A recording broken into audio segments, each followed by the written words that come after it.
What's up, man? This is Immortal Technique, Harlem, New York. Right now, you're watching Music Connection Magazine, live in LA, baby. What's up, man? My name is Immortal Technique from Harlem, New York. We out here in Inglewood. Right now, we in House of Blues, chilling on the People's Champions Tour. Myself, Talib Kweli, Chino XL, Hassan Salam, Constant Flow, Poison Pen, Nico is, DJ Static, DJ Schematics. Whole squad is out here. I have a new album coming out called The Middle Passage, which hopefully will be out at the end of the year. And so far, it's just a blessing to be out here. You know, I make very hardcore, revolutionary hip-hop music, you know what I mean? It's interesting because even though the subject matter that I have has things like murder, rape, torture, gang violence, you know, insanity, all sorts of very difficult subjects, I remind people it's not gratuitous violence, you know? It's not for no reason. There's always a context for it. There's always an explanation. Like if we talk about the world and how people interpret it now, you know, you can draw correlations to things that people have been through. Like if we want to talk about how we're scared of ISIS because they stole people's land and they are forcibly converting people, in other words, forcing them to change a religion. Well, gee, who the fuck does that remind you of, huh? How do you think you got this country? You stole somebody's land and you made indigenous people change their religion from that to Christianity. Then you stole African people, some of which who were already traveling back and forth here, and then you made sure that they changed their religion as well. Not to say that, you know, Christianity is a white man's religion, because it has its origins in East Africa and the Middle East. So, I mean, that goes without saying. But it's just like I put all of this stuff out here so that people will have a context to it. Because I always remember that Malcolm X quote, as long as you can be convinced you never did anything, you can never do anything, you know. And our indigenous people have a very rich history. You know, African people have a very rich history. And they were not introduced to each other as slaves, you know. It's important that we acknowledge that. How'd you get your name, Immortal Techniques? Well, Immortal Technique is a name that, first I just battled this technique because I felt like Immortal Technique was just going to be too long. But it was always that. I always felt like to do anything in life, you need skill, you need technique, you need the ability to do it. But I always felt like we have a deeper connection as human beings, you know, to our surroundings, to the earth, to each other, and that's the spirit. So the spirit is immortal.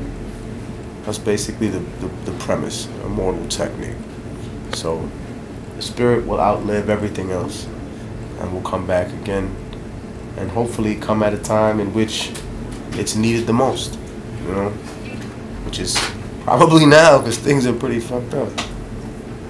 That's what's up. What's up? What keeps you motivated and what keeps you inspired to make music? For those that don't know, I was incarcerated when I was young. I went to prison, just became a teenager. And to me, that doesn't give me the right to brag about it. It gives me the responsibility to educate young brothers and sisters that that's not a rite of passage. That's just slavery. You know, when you're a ward of the state, that means you're a property of the state. That's why they call him the warden when you're in prison. So what keeps me inspired is actually the work I do with incarcerated youth, with immigrant youth that has been demonized and persecuted. And those children inspire me, to be honest, because they're braver than a lot of motherfuckers out there. You know, they don't have papers and they're going to Congress and tell people, you know, how can you act like all of your ancestors came here legally? How can you sit here and rationalize and justify you taking land and you killing people and you breaking treaties, and then you want to hold other people to a different standard? Why is it okay for you to rewrite history when you feel like your people are demonized? But when it comes to us even trying to learn our history, you want to block it in Arizona. You want to make it seem as if we were never here. You know, what struck me is one time I was reading an article about these artifacts that were found in South Africa, right? And they were carbon dated to about 1,200 years ago. And people were looking at them and they were astounded because the white Afrikaner people had to carbon date them 10 times. And when they asked them, why'd you carbon date them 10 times? It's because they were astounded that black people had been there before white people. I mean, you're laughing and you're smiling, but I mean, this is how they were brainwashed when they were young by their racist, apartheid, of course, white supremacist society. It told them, you guys got here around the same time, so you both have claim to this land. No, there were people here for thousands of years, and this civilization was set up here 1,200 years ago, one of many civilizations that existed in Africa. And I think that that kind of replays itself throughout the course of the way we see modern people's minds colonized. So part of my responsibility is to introduce people to a different brand of music that's not just all about, I mean, I like to have fun, sure, I like to dance. I'll listen to stuff that just has a hot beat once in a while, but it can't just be that. You know what I mean? Everybody likes Boston, but you need something else in your stomach besides Boston, right? You're just eating flan, dude. How long are you gonna survive? You know, right? Everybody likes steak, but you can't just have steak. You know what I mean? So we're the fruits and vegetables. You know what I mean? We are the good things. The cilantro, the ayahuasca. Sometimes we go on a trip. You know what I mean? So I tell people that the music that we make is definitely inspired by those young people that I see when I go and teach in prisons, when I go and work with youth that are persecuted because of their immigration status. The bravery of those children. Because when you see them, it's something I noticed. I did a program in East Lake Juvenile Hall, and one of the things that really struck me is that working with all these kids showed me that they're so fucking smart. Like, they have such a vivid imagination. You know, they're really, really intelligent. It's just that they don't have a disposable income to have $10,000 put up for their bail. Who the fuck has that in the hood like that unless you're really getting it? You know, so imagine someone who's on Section 8. Imagine someone who's in NY on Section 8 housing. Your rent's $300 a month. And they telling you, yo, you know, you got to put up $3,000 to get your kid out. They're looking at it like 10 months? Like, what? How am I going to do? That's a year's rent for how am I going to get my kid out? It's just not feasible for them. So when people talk about convicts, or these are the convicts, the felons, all right, why don't you call them what they really are? They're just poor people that don't have the benefit of structure, that don't have the benefit of an attorney that can get them to fuck off for what they did. Because everybody breaks the law 2 times a day at least, but they decide who they enforce it on. That's right. That's right. When can we expect the Middle Passage album? I mean, I got a lot of producers on there. I got DJ Premier. I got Scram Jones, my dude Southpaw. Ninth Wonder is on there. Ali Shaheed Muhammad, Tribe Called Quest, did some monster shit for me. And then Tom Morello co-produced something on there. So it's been an amazing journey for me to discover, and I want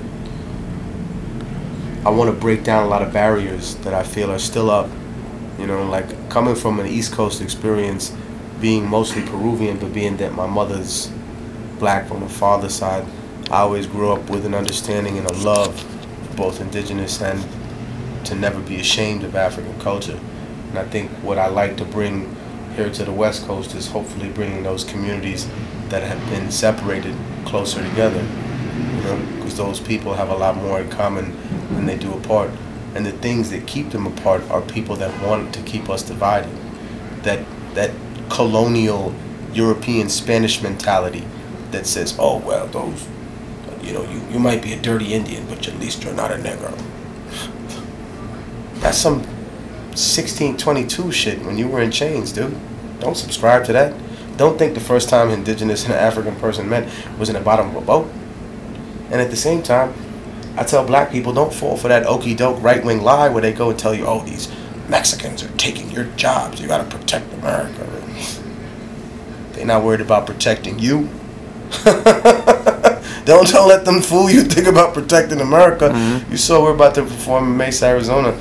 There was a guy, a neo-Nazi, straight up Aryan Brotherhood, swastikas all over him.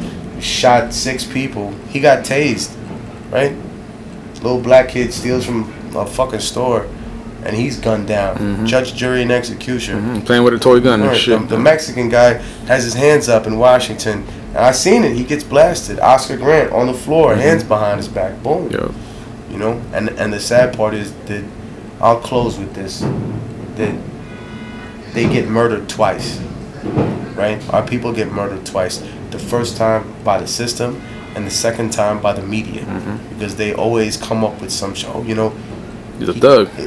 Trayvon used to cut class. He used to smoke weed, He kill used him. to smoke weed, or this other guy. You know what? He stole something. You know, back in 2004. You know, first of all, that was 11 years ago. And if we want to talk about justifying things because people stole something, then imagine how many politicians out there have stole something from you in your pocket, stolen from this government. Does that mean that we can just execute them? I mean, I'm going to talk about this on stage because it's necessary. But, you know, that's the basic gist of what we do. And if you never heard of me before and this is your first time ever seeing me, then do me a favor. Just go steal all my music offline. Give a fuck. And if you like what you hear, then support me at viperrecords.com. Immortal Technique, Harlem, New York. That's what's up. LA, baby.